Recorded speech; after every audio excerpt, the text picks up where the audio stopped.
Lord దేవుని నామమున మహిమ కలుగును గాక.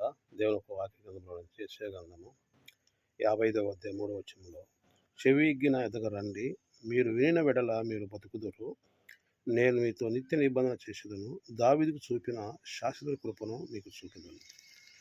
చూడండి, దేవుడు చెబుతున్న మాట ఏమిటంటే, మీరు చెవియొగ్గి నా యొద్దకు రండి, మీరు వినిన వెడల మీరు బతుకుదురు, నేను దావీదుకు చూపిన శాశ్వతమైన కృపను మీకు చూపుతాను అంటాడు.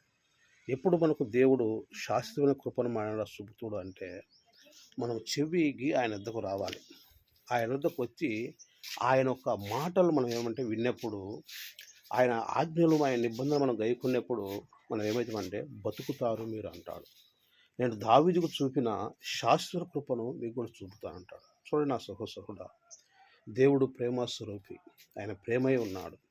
ప్రేమేందు నిలిచి ఉండవారు ఎవరంట? నిత్య జీవం కలిగిన వారు. అయితే దేవుడు చెబుతున్నావు, నువ్వు ఏ విషయంలో కుంగిపోయి ఉన్నావో, ఏ విషయంలో ఓడిపోయి ఉన్నావో, ఏ విషయంలో నష్టమైపోయినావో, ఏ విషయంలో చెల్లాచలమైపోయి ఉన్నావో, నువ్వు చెవికి ఈనాడు మళ్ళా దేవుడు పిలుస్తుండు. చెవికి దేవుని వద్దకు వచ్చిన విడల మీరేమంట బతుకుతారో, ఆయన నిబంధన మీరు గైకుని విడల ఏమంట దావీదుకు చూపిన శాశ్వత కృపను మీకు కూడా చూపుతాడు. దావీదుకి ఏం కృప చూసేవాడంటే, దావీదు ఆశీర్వదించి రాజు చేసిన తర్వాత పాపం చేసి దేవుని కృపకు దూరం అయిపోయాడు. సింహాసనం పోగొట్టుకున్నాడు, రాజ్యాన్ని పోగొట్టుకున్నాడు.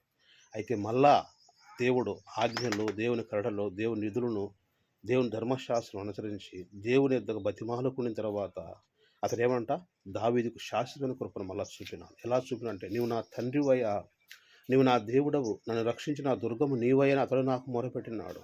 నేను భూరాజులు అత్యున్నత చేసేదాను, నా కృప నిత్యమతను చూపెదను, శాశ్వత కాలవతో సంతానాన్ని దీవించదను, ఆకాశమునకు తన సింహాసాన్ని నేను స్థిరపరచుదను, నా తోడు అని చెప్పి దేవుడేమనంటే నిబంధన చేసినాడు. పడిపోయిన దావీదు కుటారాన్ని తిరిగి కట్టి పోగొట్టుకుని తన రాజ్యమును తిరిగి ఇచ్చినాడు, పోగొట్టుకున్న సింహాసాన్ని మాకు తిరిగి ఇచ్చినాడు. మరి నీవు కూడా దేవుని వద్దకు వచ్చిన విడల, నేను చెవికి మాటలు విని దేవుని వద్దకు వచ్చిన విడల దావీదుకు చూపిన శాశ్వత కృపని కూడా చూపుతానని చెప్పి దేవుడు లేఖనాలు చేస్తుంది. దేవుడు అంటున్నాడు, పర్వతము తొలగినాను, మెట్టలు తత్తరినాను, నా కృప నిన్ను విడిచిపోదు, నా నిబంధన నిన్ను తొలగిపోదు, నీ ఎందుకు జాలిపడి విమోచకుడని యెహోవా అంటే చదివిస్తున్నాను. చూడండి, ఈ పర్వతం తొలగిపోయినాను, మెట్టలు తత్తరినాను, దేవుని కృప మనం ఎన్నడూ కూడా విడిచిపోదు. ఎందుకంటే ఆయన కృప శాశ్వతమైనది, ఆయన దయ శాశ్వతమైన కనుక ఆయన ఎన్నడూ కూడా విడిచిపెట్టిపోవడం. కాబట్టి నువ్వేమంటే శాశ్వత ప్రేమతో నేను ప్రేమిస్తున్నాను, విడవక నీడలేమంట కృప చూపుతూ ఉన్నాను.